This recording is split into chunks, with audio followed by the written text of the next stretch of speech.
So the Lanterns TV show is out, and for my money, there's 100% Red Lanterns on Earth. I don't know definitively, but if there's Manhunters, there's Red Lanterns. And so, what we're gonna do in this video is talk about the origin of everyone's favorite Lantern Corps and how the Manhunters basically created them. So, this all is part of DC's New 52 run on the Green Lantern mythos. It wasn't really a solid reboot like everything else. The story kind of continued on, but in some ways it was. This actually happens on a planet called Ryut, and basically Manhunters had arrived here. Now, it's kind of adorable but sad at the same time because there's just like this little girl who's basically just looking at the Manhunter and just calls the whole thing stupid. And that's when you switch over to the father, a guy by the name of Atrocitus, and he says, I have a daughter who just loves trouble. And so the funny thing about this is, of course, he ends up grabbing her and telling her, hey, look, do not get too close to the Manhunters. And his daughter says, I was only talking to it. But the Manhunters are a source of both fear and maybe a little bit of awe from the various denizens of the universe. And the reason why goes into the nature of their creation. So the Guardians of the Universe had come up with the idea of creating the Manhunters in the aftermath of everything with Volthoom. So to sidetrack here for a second, and those of you guys who don't know the history of the Green Lantern mythos, within DC Comics, all the Lantern Corps draw their abilities from something called the emotional spectrum, which is exactly what it sounds like, a spectrum of emotions. Willpower for the Green Lanterns sits pretty much right in the middle, and then basically every emotion is an opposite of the other. So rage, for example, is an opposite of love, that kind of thing. And so what ends up happening is that in the early days of the DC universe, a guy named Volthoom had arrived from Earth 15, coming from a reality where his Earth was being destroyed. He possessed a travel lantern, which is what allowed him to travel the multiverse, along with knowledge of the emotional spectrum. He basically instilled this knowledge or gave this knowledge to the Guardians of the Universe in the hopes that they would basically teach him how to use it, and then in turn, he could travel back to his universe. What ends up happening is he's given the ability to tap into the full totality of the emotional spectrum and becomes what we call the first Lantern. And then he basically goes insane. And so this leads to the Guardians essentially imprisoning him and then coming to the belief that the emotional spectrum was just way too powerful for people to wield. And so that's when they walked away from it and developed the Manhunters, basically robots that would police the universe for the purpose of maintaining law and order. Now, as you can imagine, that's probably gonna have disastrous consequences, and it does. And this is where those consequences play out. Because one of the things that goes on with Atrocitus and his race of people is when they look at the Manhunters, there's almost this feeling that the Manhunters hate them, that the Manhunters despise them. But the Manhunters are robots, and they're supposed to be devoid of any emotion whatsoever. They simply just carry out this idea of maintaining law and order and bringing peace to the universe. And so that's where there's a little back and forth bickering between the children of Atrocitus, which is kind of what you would expect, right? Like, brother and sister bickering amongst each other, and the dad just kind of being like, hey guys, you guys just need to chill, that kind of thing. But nonetheless, right, even when they're back at home and Atrocitus is talking to his wife, right, he says, the damn Manhunter was staring at us like it really, really hated us. And that's interesting because his wife responds and says, like, that's nonsense chatter. The Manhunters are androids. They don't have emotions like hate. And so, of course, Atrocitus is like, I hope you're right? Is it just me, or are these orbs a little chewy today? Right, it's kind of interesting. But that's when all hell breaks loose, because he says, at that moment, we didn't know, but across town, it was beginning, right? There was a member of our race who basically committed jaywalking, just walking across the street without showing the proper hand signals. And like that, a Manhunter obliterates them. And it says all across Ryut, the Manhunters are attacking. So far, no one has seemingly been killed. But that's where Atrocitus says, stay here, right? And I will get the kids sorted out. Then there's a blast in the house and his wife dies, right? And he says, like, I'll get help, right? And his wife in her dying moment says, no, right? Look after the kids. And Atrocitus just says, I love you, right? So in that moment, everything he knows and loves about his life is literally being ripped away. It's being destroyed by the Manhunters. And he asks, how could I know? Because this whole story is being told as a flashback, right? How could I know that they would be the last words that I would say to her. He finally gets out there and finds his daughter, but finds that his son has already been killed by one of the Manhunters. Now his daughter's panicking, she's freaking out, she has no clue what to do. And literally Atrocitus just says, stay there, right? Stay there, I will get to you as fast as I can. A Manhunter shows up and annihilates his daughter, literally destroys her right in front of his eyes. And he says, she tried to tell me about the Manhunters. I should have saved her, and I failed. And that is the most important part of the character of Atrocitus, right? That's where it all starts to come together, because he says, as my beautiful daughter dies, so does something inside of me. Hope. The hope of a future and the hope of happiness. The hope of there being a benign force in the universe. It all dies. Now, something that I do want to specify here, right? There is a reason why the Manhunters did this, right? The reason why the Manhunters did this is because when the Guardians originally made them, they made them correctly. They were programmed reasonably. There was a Guardian named Krona. Now, Krona has a lengthy history in DC Comics. Basically, he's the one that led to the creation of the antimatter universe. If you follow the old school stories of DC Comics, more recently that's changed with the character of Perpetua and stuff like that. So there's a kind of, I don't know, a little bit of bickering that goes on in the DC landscape over which one is which. But nonetheless, Krona is a Guardian who does not believe what the other Guardians of the universe believe.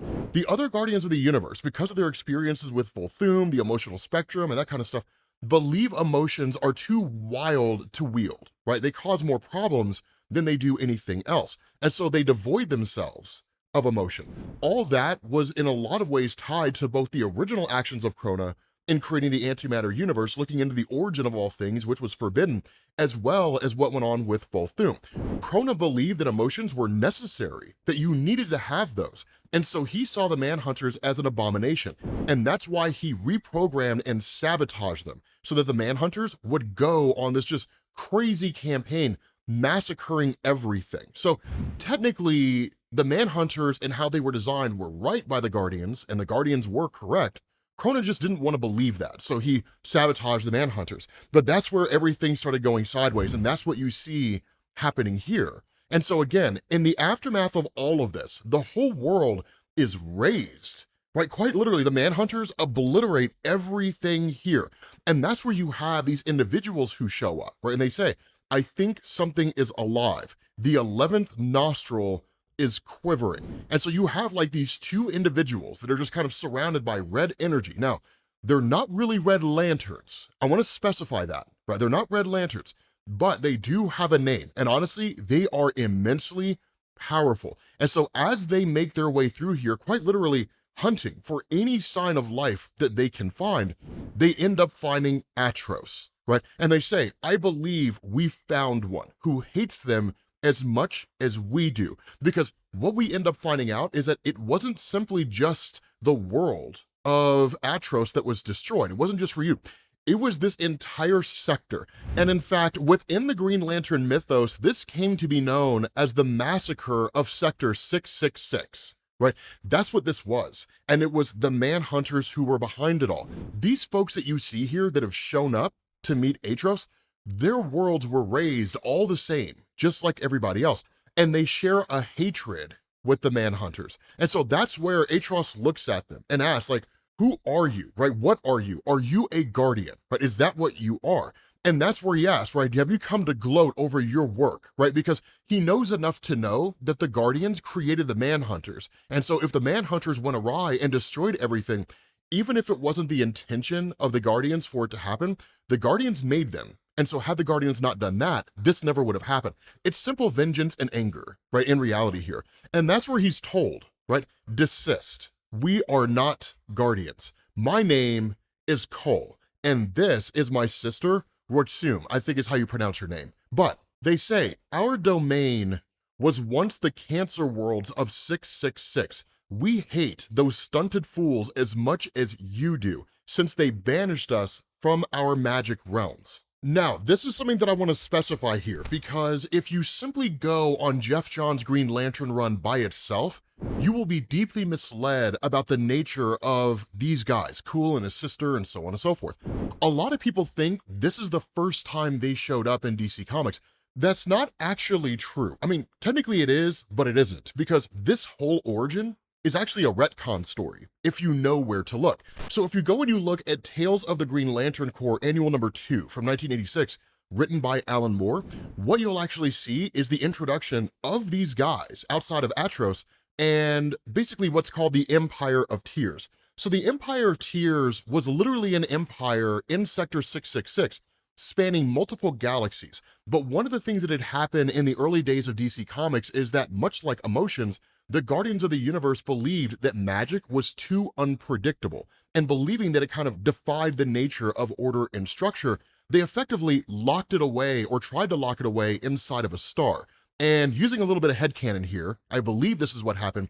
A portion of that magic escaped the star, and that's how Alan Scott, the original Green Lantern, gets his powers. Hence the reason why his powers are derived from the Star Heart as opposed to the actual Lantern Corps powers and the emotional spectrum that we're traditionally used to. But the fact remains, right? What ended up happening is that the Guardians of the Universe effectively went to war with the Empire of Tears, defeated it, and then locked these guys away.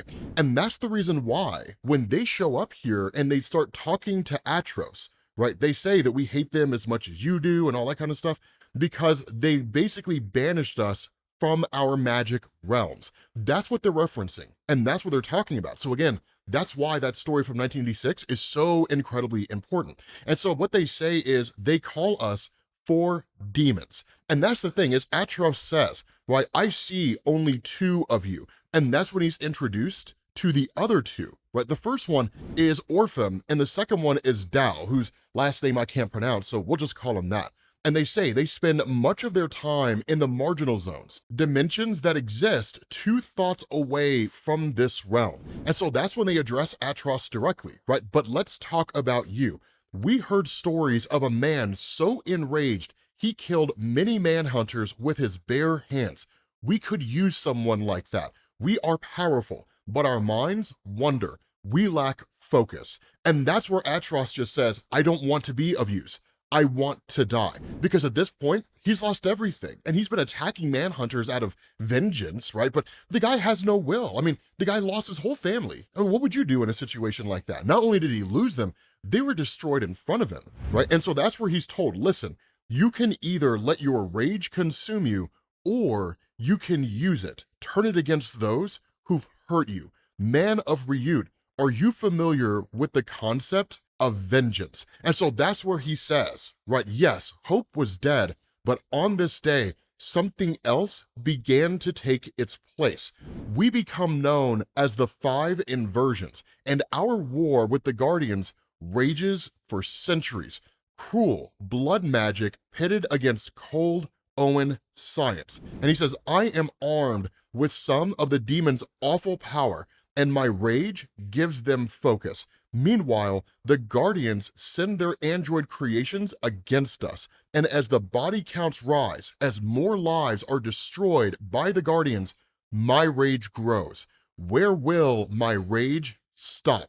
How can one man contain such anger? And he says, eventually, the inversions form an empire of tears, a dismal web connecting far-flung planets. Here, magic holds sway, and the demons dabble in various mind-altering enchantments. And so again, that's why a lot of this is a retcon, because when he says, we establish the Empire of Tears, he doesn't say we establish a new Empire of Tears.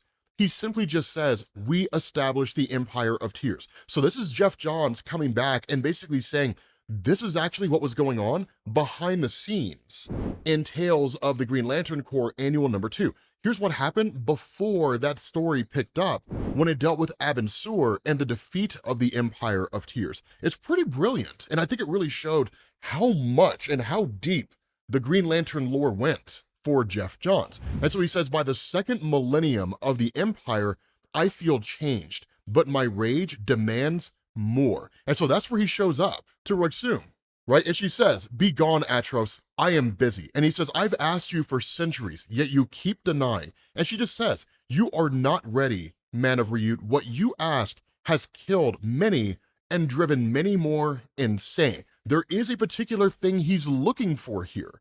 there's one particular thing he's trying to find, right? And he says, I don't care. Nothing matters but vengeance, my holy mission. And he goes to touch her, and her response is, you dare attack a demon of Sector 666. You put hands on me without my permission, which is a big no-no, because lest we forget, in this kind of hierarchy between Atrocitus and the 5 inversions, he's a ceremonial leader, but he has nowhere near the level of power they do. They lent him some, but he has nowhere near their level of power, at least not yet, right? And so that's where he kind of panics, right? He says, Rexum, sweet demon, wait, right? Don't kill me. And she says, if I am sweet, then it's the sweetness of your death. And that's where he panics and he says, I love you. He just says that to her, right? And he says, yes, I'm obsessed, aflame. I would do anything and say anything. I even pollute those sacred words last spoken on Ryut.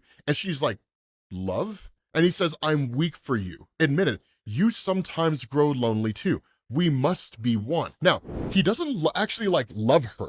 He doesn't really love her. Number one, he's saying this to keep himself alive. And number two, because he actually kind of figured out it's the easiest way to manipulate her and to basically get what he wants. And so that's why he says, whether she believes my lies or not, our joining takes many days, during which I am impregnated by her most terrible secret, blood prophecy, the ability to look into the future. And this becomes one of the most important aspects of the entirety of the Green Lantern mythos. And I'll explain why here in a minute. But he says, afterwards, I feel changed, and I know that our dark passion has killed something else in me. The very idea of love has been killed in me. And he says, I am keen to try the new power that my demon lover gave me.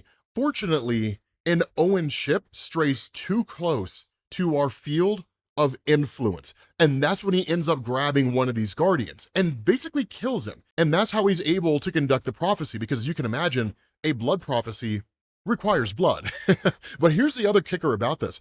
This guardian is showing up, or at least traveling, in order to create the Green Lantern Corps, because the Green Lantern Corps hasn't been made yet, right? And in fact, that's one of the things that he says. When it comes to the Manhunters, it was a terrible programming error, right? This will be different, a Green Corps driven by willpower. Kill me, and it will be centuries before. I beg you, do not do this. And Atrocitus doesn't care, right? He kills him anyway. And he says, this is the first guardian I kill with my bare hands. I drink in his death throes, feast on his final agony. But if I think this will assuage my rage, I am wrong. It is not enough. I wonder, and I ask myself, will anything ever be enough? I put his blood to good use, my first prophecy. And in doing that, he literally creates the Red Lantern sigil, right? And he says, universe, I offer you this guilty blood. Now, reveal your mysteries. Show me what lies ahead for Atrocitus of Ryut. And he says, to commune with the future is a fearful thing. But on this day of my first blood prophecy, all fear is burnt from my soul. For surely the future cannot be as appalling as the past. And in looking to the future, he literally sees all the inversions dead, and he runs off an oath. Because as you guys know, the Green Lanterns have their own oath. This is him creating his, right? And he says, the inversions are dead, and there I am. And that's when he runs off the oath and says, with blood and rage of crimson red, ripped from a corpse so freshly dead, together with our hellish hate, we will burn you all. That is your fate. And that, what he's seeing here, is the birth of the Red Lanterns. And honestly, they're everyone's favorite Lantern Corps, because the Red Lanterns are cracked. Dude, they are so overpowered. It's absolutely bonkers, right? But he doesn't understand what he's seeing. He even asked the question, what does this mean, right? And he says, suddenly I understand. I understand what the prophecy is saying to me, what the future is asking of me. And he says, after many eons, the Guardians defeat the inversions. Because of Kuhl's toying with a Green Lantern named Abin Sur, we are condemned to this place. So this bookends directly into Tales of the Green Lantern Corps Annual number 2. And so he says, Ismalt, right, a loathsome corpse planet of poison fog and hemorrhaging seas. There I bide my time. I let my rage fester and grow. I remember my home world of Ryut and everything that I lost. And I remember the blood prophecy. For long years, I experiment with blood magic. And finally, I do what even the Guardians were unable to do. I kill the inversions, fulfill the first blood prophecy. I take my wife first. Did I see gratitude at the last? Relief that her long life of darkness is over. And he says, cool is the final sacrifice. With his death, I become the last of Sector 666. And he says, I open their veins, for I know what I must do with their powerful blood. Because in doing all of this, it spits out a red lantern, the first step in being able to tap into the rage aspect of the emotional spectrum. So that's how his power starts to develop. He says, I build the central power battery, and with it, I empower the rage within me. Heart replaced by the red ring. My blood is expelled, and in its place, red liquid of pure rage. I am remade as Atrocitus, the first red lantern. And there's one more thing to do. I use what's left of the inversion's blood to conduct my second blood prophecy.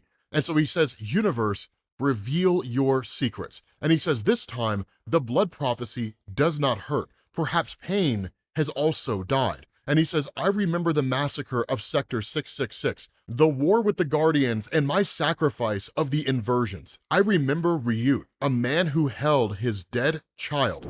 And then the future speaks to me, which shows him two things. The first is the formation of the Red Lantern Corps. The second thing it shows is the prophecy of Blackest Night. And honestly, Blackest Night is the greatest Green Lantern story ever told in DC Comics. Fortunately for you, if you are interested, I do have a Green Lantern playlist that covers everything from Rebirth and even some of the stuff before, going all the way up to Green Lantern Blackest Night and Brightest Day. And then I believe we stopped at Brightest Day. Maybe we stopped with Blackest Night. I can't remember off the top of my head. We need to finish the Jeff Johns run.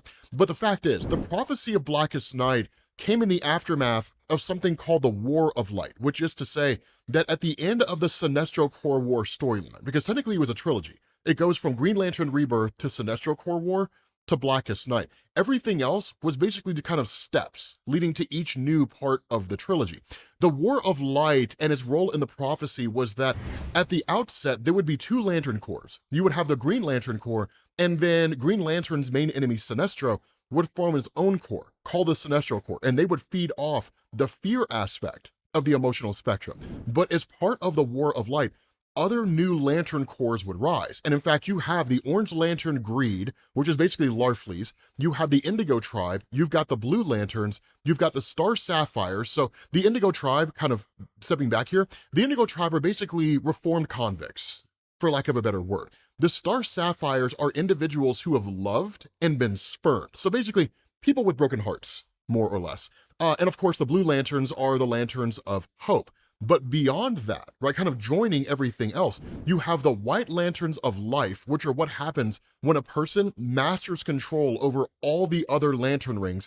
Yes, that happened. Yes, it was Kyle Rayner, and he quite literally became Space Jesus. But the prophecy of Blackest Night, that's the rise of the Black Lanterns. And the idea behind it is that the War of Light would basically lead to the destruction of all the Lantern Corps.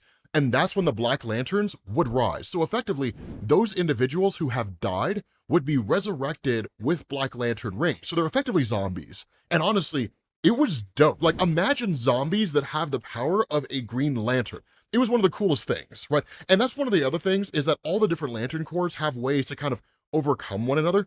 If you're interested in this, I can make a kind of everything you need to know about Green Lanterns type video, or you could just check out the playlist, right? The decision's yours. It doesn't really matter to me either way. But that's what Atrocitus saw. He saw the prophecy of Blackest Night and how all that was going to come to fruition. The funny thing about it is that the Owens, the Guardians of the Universe, tried to hide the prophecy of Blackest Night, but different people figured it out in different ways. And that was one of the best aspects of the Green Lantern story, is you saw these instances where you had the main Green Lantern mythos unfolding from Jeff Johns, but then like characters were on these like small missions where they were trying to figure out what the prophecy of Blackest Night was. They were trying to understand its meaning, how events would unfold that would lead to it, and trying to prevent the Blackest Night from happening. So with that being said, guys, we're gonna bring this video to an end. Hopefully you guys enjoyed it. If you did, drop a like. Thank you all for watching, and I will catch you all later. Peace.